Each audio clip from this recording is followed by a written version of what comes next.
La parole est à Monsieur Jean-Noël Barrot.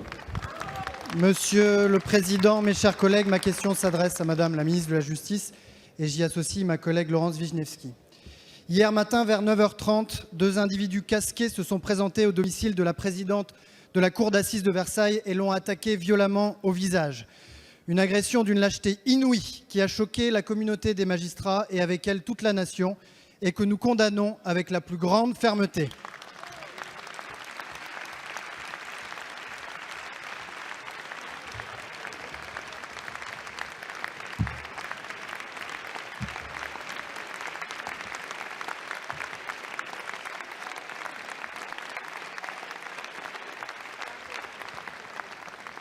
Hier, c'est l'institution judiciaire tout entière que l'on a frappée au visage. Ce sont les magistrats qui s'acquittent de leur mission dans des conditions difficiles et sans faire parler d'eux. Mais quand on s'en prend à un représentant de l'État, quel qu'il soit, c'est la République que l'on brutalise. Ce sont les forces de l'ordre, policiers et gendarmes, régulièrement victimes de violences dans l'exercice de leurs fonctions. Ce sont les sapeurs-pompiers professionnels et volontaires qui ont bravé tous les dangers pour sauver Notre-Dame des Flammes, qui portent secours aux personnes tous les jours et dans tous les territoires. 2800 d'entre eux ont été victimes d'une agression en intervention en 2017. Ce sont les enseignants et les professeurs, tout entiers attachés à leur mission, qui se retrouvent en première ligne face aux situations sociales les plus difficiles, face à des élèves et des parents qui en font des boucs émissaires. Ce sont les personnels hospitaliers épuisés par les injures, les menaces et les coups. Plus de 1000 agressions signalées en 2018 par les médecins victimes de violences de la part des patients ou d'accompagnateurs, jusqu'aux agressions récentes à l'hôpital Saint-Antoine à Paris. Quand on s'en prend à un professeur, à un pompier, à un policier, à un magistrat, c'est la République tout entière qui est agressée. Madame la ministre, que comptez-vous faire pour sécuriser l'institution judiciaire et ses représentants face à une telle agression si violente et si gratuite à leur égard, alors que nous leur devons toute notre reconnaissance? Merci. La parole est à Madame Nicole Belloubet, garde des Sceaux, ministre de la Justice.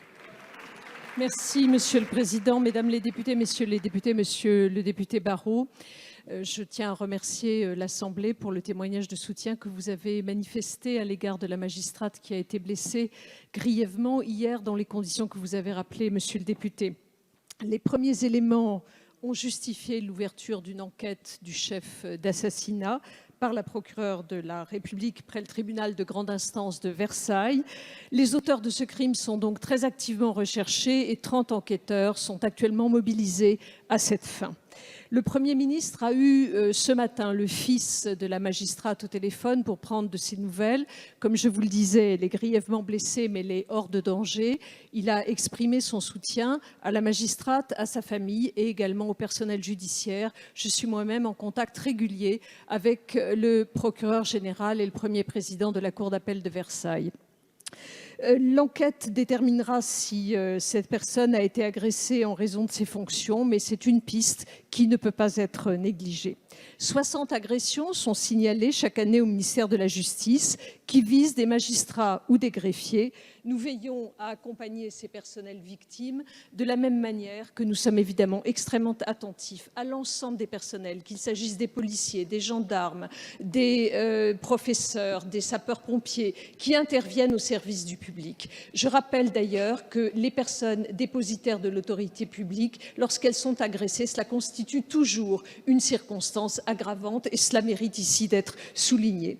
Nous sommes également très attentifs à accompagner les fonctionnaires en leur accordant la protection fonctionnelle. Et pour les magistrats, puisque vous m'interrogez précisément sur eux, au cas par cas, nous veillons à leur accorder une protection singulière. Je pense notamment aux magistrats chargés des procès antiterroristes ou bien alors, dans des circonstances très particulières, ils peuvent bénéficier d'un accompagnement qui leur permet d'assurer leur protection.